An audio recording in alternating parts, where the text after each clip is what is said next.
2025年夏ボーナス平均収益137万らしいのですが、税金が引かれた取りだと100万来てしまい、税金の高さを再認識して押し込み人もいる一年なのかなと思ってます。いや、まあね、社会保険料とかもありますからね。なんか、昔って、ボーナスには社会保険料かかんなかったらしいんですよね。で、今ボーナスって個人名で払うのが 15% で、会社の方も 15% で払うので、なので会社側が、じゃあこの人に100万円ボーナス出そうと思った時に 30% 引かれるので、働いている社員の手元には実は 70% 分しか来ないんですよ。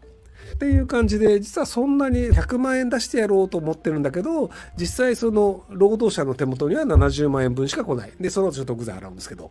っていう感じで、実はボーナスの額減らされてるんですよ。でも昭和の時代ね、ボーナス社会保険料かかんなかったらしいので、なので、実は結構今の世代の方が損してるっていうのはあったりするんですけど、なので、そこら辺の税金の高さっていうのは、年取ってる人も知らないし、若い人は当たり前だと思ってるっていうので、割と損してるんじゃないかなと思いますけど。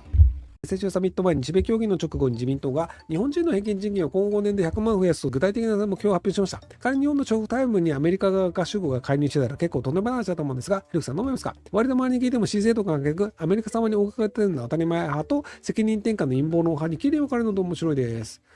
ある程度そのインフレにしなきゃいけないよねっていうのがあって、それでは方向性としてはいいんですけど、で、僕が考えてる問題は、平均賃金を5年で100万円増やすは簡単なんですよ。為替いじればいいだけだから。今1ドル150円ぐらいだと思うんですけど、じゃあ1ドル180円ぐらいになると、給料簡単に上がりますよ。で、その代わり物価めちゃくちゃ上がります。物価を2倍にしたら給料2倍になるんですよ。外国のものを買うのが高くなりますっていうので、物価が上がったら、その分給料も上がらなきゃいけないので上がるので、なので実質賃金がどうかって話で、実質が上がらない状態で名目で賃金を増やすのは簡単なんですよ。なので、実質賃金を10倍にしますとか、2倍にしますとかだったら、おお、すげえ頑張れなんですけど、名目か実質か言わないで、単に賃金増やしますって言ったら、それ物価上がればできるじゃん。物価上げたいんだったら、為替を悪くすれば、円安にすれば簡単に物価上がるんで、何をどうするのかというのをちゃんと細かいところまで確認した上でみんな話さなきゃいけないんですけど、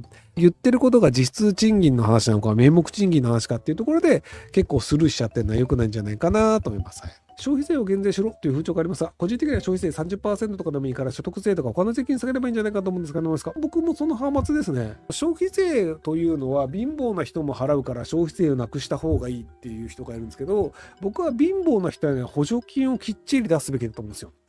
外国人とか犯罪者っていう税金を払わなくていい人も、物を買った時には消費税は必ず払わなきゃいけないので、なので税の取りっぱぐれがないんですよね。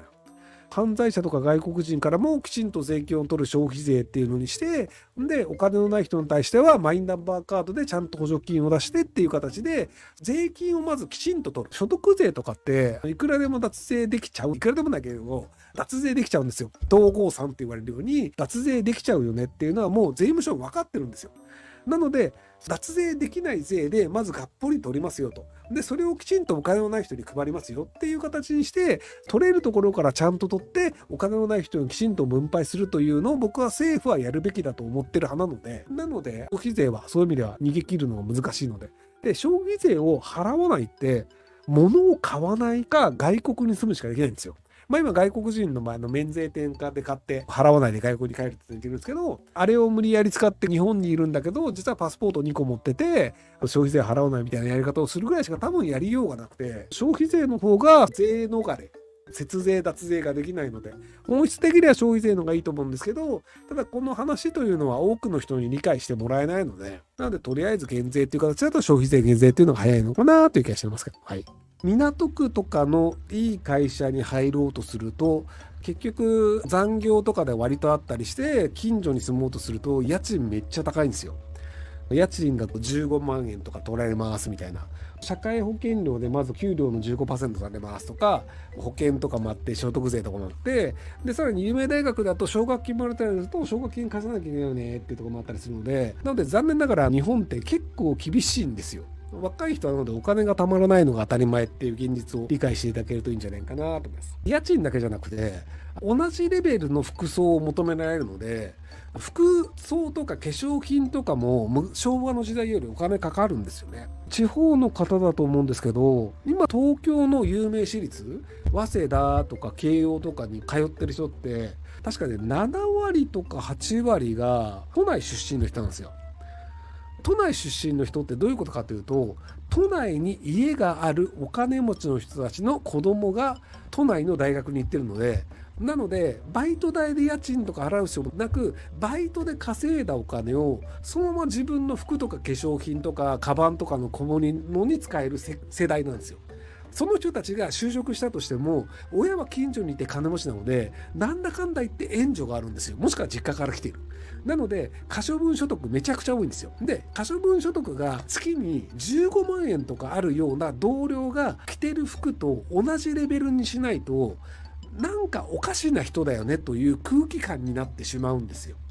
会社によってはみんな取引先行きましょうっていう時もそれなりのスーツを着ていきますっていう時に、それなりのスーツでそれなりの小物でそれなりのカバンでそれなりの靴でってなると、そこにジャージで行くわけにいかないじゃないですか。そうすると同じレベルをで毎回同じ服着てるよねってなると、それもそれでまずいので、やっぱりシーズンごとに3着ぐらいを買って回さなきゃいけないんですよ。でこれが2年3年経つと流行が変わるんですよ。で日本の場合って23歳で許される服は27歳で許されないっていうのがあるんですよ。23歳ぐらいで足とか出ててもまあまあ可愛いようなんだけど、27歳でまだその服着てんの大丈夫、大人だよっていう。小物とかも変わるんですよ。コーチとか可愛いよねとかは大学生で許されるんだけど、27歳有名企業でコーチ持ってるとどうしたってなるんですよ。っていう、そこのランクの差っていうのもあったりして、有名企業で横並びにしようとするとすげえお金かかる、そういう現実もあるんじゃないかなと思いますけど。お金にしろ人格にしろ弱き者ばかり守られる社会に感じてなりません。もっと稼ごう、もっと合理的に変えていこうと堂々と前に出る社会にならないものでしょうか。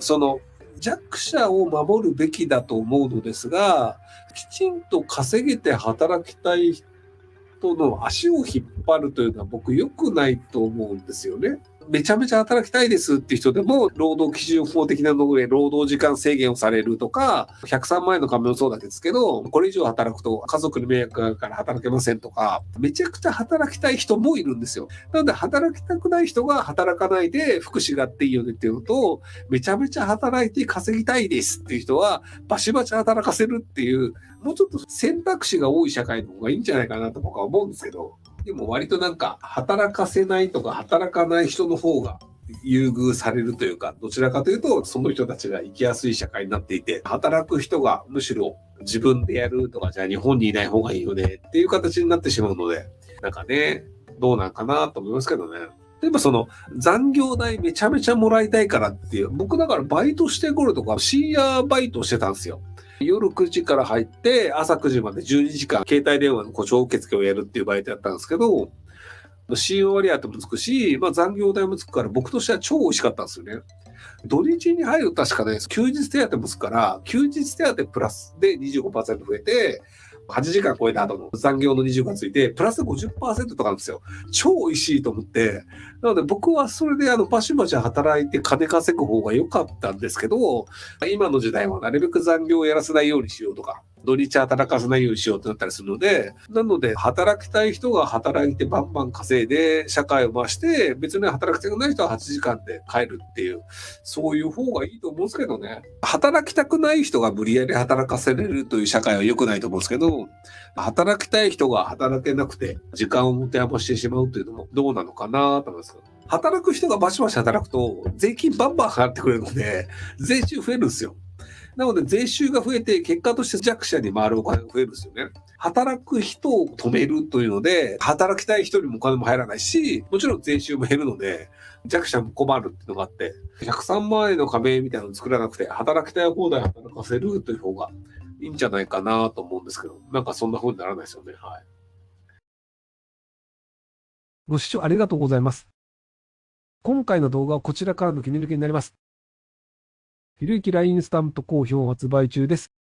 概要欄に購入リンクがあるので、そちらから購入できます。よろしくお願いします。